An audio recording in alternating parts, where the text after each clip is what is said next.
Сундуужаа хүү төрөлхийн 100% харааны бэрхшээлтэй. За гэхдээ түүний харааны бэрхшээл нь түүний сурах мэдэх хүсэл мөрөөдөлд өчүүхэн төдий ч саадуулж чадаагүй. Учир нь тэрээр IELTS-ийн 7.5 оноо зогсохгүй дэлхийн шилдэг хөгжмийн сургуулиудын нэг болох Беркли хөгжмийн коллежид электроник хөгжмийн найруулал, дизайны мэргэжлэр тэтгэлгээр сурахаар тэмцсэн байна.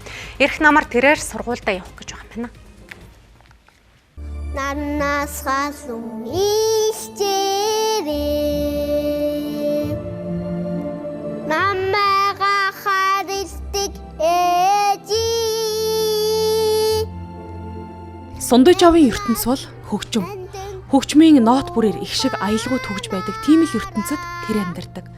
Түүний ертөнцид хүмүүс биений хардаггүй. Нүдэн анж байгаад л хөгжмийн хэмнэлийг хамтдаа мэдэрч үггүйгээр нэгний ойлгодог. Хөгжим түүний хувьд зүгээр нэг дуу чимээ биш. Хөгжим бол түүний бүх зүйл, хүсэл мөрөөдөл, ирээдүйд хөтлөх гүүр. Намайга хайрладаг ээжи. Хөгжмийг бол ингээд ертөнцлөг хэл гэж боддог. Одоо хаанаас ч дэлхийн хаанд ч байсан янз бүрийн ингээ хөгжим аялахыг сонсоод дотоод утгыг нь дотоодоо сэтгэл хөдлөлийг нь ер нь бол ингээ танаа мэдчихдэг. Тэгээ хүмүүстэй аль болох тэрийгэ түгээе гэж боддог болохоор тоглохоор амар юм өөрөө огшдог гэх юм уу.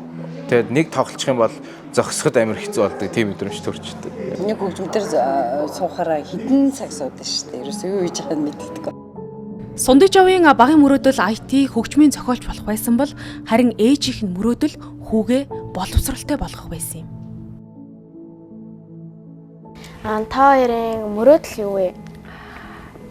За миний мөрөөдөл бол одоо хүүгээ бас маш мундаг хой хүн болоосай гэж мөрөөддөг. Тэгээд нийгэмтэйгээ энэ зэрэгцэж хүүхд болгонтойгоо яг идэвхтэй хэмжээгээр боловсрал эзэмшээсэй, мундаг хүн болоосай л гэж мөрөөддөг дөө. Миний мөрөөдөл бол ирээдүйд болохоор хамгийн том одоо амжилттай хөгжим зохиогч бол мэдээллийн технологийн удирдагч болно гэж мөрөддөг. Би одоо ирээдүйдээ IT-чин, тэгээд бас код бичигч, тэгээд төгөлдөр хуур тоглогч, хөгжмийн зохиолч, тиймэрхүү мэргэжилтэй болохыг хүсдэг. Харин өдгөө тэдний мөрөөдөл бодит биелэлэн олоход ойрхон байна. Энэ мөрөөдөлтөө нэгдүгээр алхмаа тавьсандаа маш их баярлж байна. Коллежд орсондоо нэлээд их баяртай байна. Тэгээд доолт ер нь шокоос гараагүй байгаа, төсөөлөгдөхгүй байгаа. Ягаад гэх юм бол яг нөө кампус центрийг нь бол харж үзээгүй. Гэхдээ ингээд очихдоо бараг тэсний ятаа хүлээцэн гэх юм. Тим сэтгэлгүйтэй л. Хөгжлийн бэрхшээл бол бэрхшээл биш шүү. Бэрхшээл гэж бити бодоорой. Өөрийн гэсэн өөрийгөө хөгжүүлэх тийм боломж л гэж бодоорой гэж хүсэж байна да. Сундаа өөрөө айгүй гоё ирч хүчтэй. Тийм нэг дайчин чанартай хөх тахгүй юу? За тэгээд тэр чанарын ч гэсэндээ бусад хаусынхаа төдийгөө сөрөн сургуулийн бүхэл хүмүүстэй маш гоё тийм урам зориг хүчээдэг. За тэгээд их тийм зарчимч, шудраг талтай. Яг л би хийн л гэсэн бол хийдэг. Тэгээ маш өндөр хариуцлагатай юм хөгт. Тэр зам чанарын ч гэсэндээ одоо яг энэ сургууль дотор амжилттай суралцах. Дээрээс нь өөрөө хүссэн одоо энэ мөрөөдлийн сургуультай элсэж орох тэр боломжийг нь бол би нээж өгсөн гэж боддог. Өнөөдрийг хүртэлх зам ээж хүү болон тэдний гэр бүлд дардан байгаагүй. IT-ийн чиглэлээр сурахаа хүсэл мөрөөдлөө биелүүлэхээр 2021 онд буюу өдийгөөс 4 жилийн өмнө Сундуужаав 11-р сургуульд орсон. Гэвч багш нар нь түүнийг ойлгохгүй, ашигладаг программыг нь хэрэглэхгүй байсан нь түүний сурлагын амжилтанд нь нөлөөлж байсан юм. Тэр байтугай манай хүүхдийг бүр тэр тэмцээнд тэнцгээр ёстой хүүхд биш. Тэгэж кирилл англиар бичдэг хүүхд биш. Компьютер дээр тэгэж бичиж чадахгүй гэдэг мэдээллийг бас өгсөн байлээ. Тэгэхээр бид нар бүр үнэхээр гайхсан. Яг хөгжлийн бэрхшээлтэй энгийн хүүхдүүдтэй харьцаж байгаатай адилхан харьцаа шиг гэж боддог. Ерөнхийдөө бол багш нар бол ихэнхдээ энэ хүүхд одоо жишээлбэл хөгжлийн бэрхшээлтэй, харааны бэрхшээлтэй болохоор чадахгүй бусд нь чадаад хаад энэ чадахгүй гэж юм боддог. Тэр бол буруу байгаа. Аль болох ямар ч хамаагүй одоо технологи ашиглаад чадахыг ер нь оролддог байгаа. Ихэнх үедээ чаддаг. Тийм болохоор тиймэрхүү ойлголтуудаа их болчоосай гэж боддог. Сундуужаав англи хэлийг кино үзэж тоглоомгоо бие дааж сурсан. Беркли хөгжмийн коллежид төгсөөд кино, дуу, тоглоомд хөгжим хийх мөчүүдэд дотроо төсөөлөн түүнийг дисэн ядан хүлээж буй. Иймээс л хүндрэл бэрхшээл тулгархад Би энэ бүхнийг ганцхан өөрийнхөө төлөө хийгээгүй. Дэлхийд даяар байгаа тэр олон хөгжлийн бэрхшээлтэй хүмүүсийн төлөө хийж байна гэж хэлдэг. Тэгэж хэлэхэд түүнд үгээр хэлэнгүй их хүч ордог хэмээсэн. Хүүгийнхээ энэ хичээнгүй, зүтгэлтэй зангаар мөнгөн цэцэг хамгийн ихээр бахархдаг.